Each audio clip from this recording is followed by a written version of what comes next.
Next question, if the radius of the base of the right circular cylinder is halved, keeping the height same, then find the ratio of the volume of the cylinder thus obtained to the volume of original cylinder ಅಂತ ಹೇಳಿ ಕೇಳಿದ್ದಾರೆ. ಇದು ಕೂಡ ತುಂಬಾ important.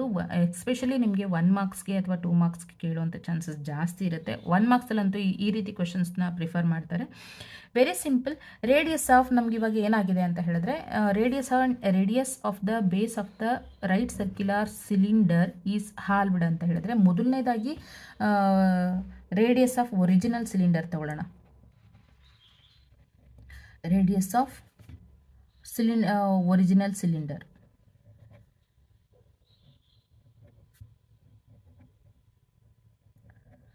Radius of original cylinder ಏನಾಗುತ್ತೆ ಅಂತ ಹೇಳಿದ್ರೆ R1 ಆಗುತ್ತೆ. ಅದೇ ಥರ ಹೈಟ್ ಏನಾಗುತ್ತೆ ಅಂತ ಹೇಳಿದ್ರೆ ಹೈಟ್ ಈಸ್ H1 ಆಗುತ್ತೆ. ಇದನ್ನು R1, ಇದನ್ನು H1 ಅಂತ ಹೇಳಿ ತಗೊಳ್ಳೋಣ. ಆಗ ವಾಲ್ಯೂಮ್ ಏನಾಗುತ್ತೆ ಅಂತ ಹೇಳಿದ್ರೆ volume of original cylinder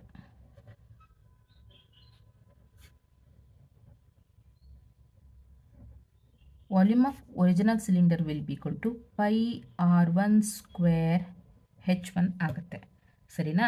next ಇವಾಗ ಇಫ್ ರೇಡಿಯಸ್ ಈಸ್ ಹಾಲ್ವ್ಡ್,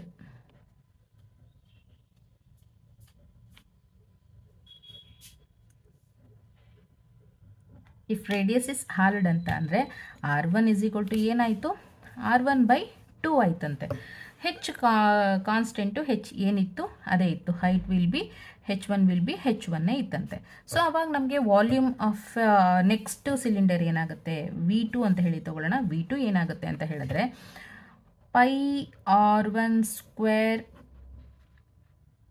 H1 ಅಂತ ಹೇಳಿ ತಗೊಂಡ್ರೆ, ಈ pi R2 square H2 ಅಂತ ಹೇಳಿ ತಗೊಂಡ್ರೆ pi ಈ R2 ಏನಾಗಿತ್ತಂತೆ R1/2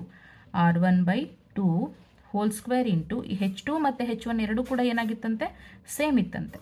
so pi of R1 square by 4 into H1, pi of R1 square by H1 ಆಗಿತ್ತಂತೆ. So this is the equation number 1 and this is the equation number 2. So if equation 2 divided by 1 equation ಮಾಡ್ತೀವಿ ಅಂತ ಹೇಳಿದ್ರೆ V2 divided by V1 which is equal to pi R1 square divided by 4 into H1 divided by pi R1 square into H1 ಆಯಿತು. ಈ H1 ಈ pi ಎರಡು cancel. So next R1 square divided by 4 into 1/R1 square. So ಈ R1 ಎರಡು cancel ಆಯಿತು. ನಮಗೆ remaining ಏನು ಸಿಕ್ತು, 1/4 ಸಿಕ್ತು. ಸೊ ಹಾಗಾದರೆ V2/V1 ಎರಡರದ್ದು ರೇಷಿಯೋ ಎಷ್ಟಿತ್ತು, 1:4. This is the answer.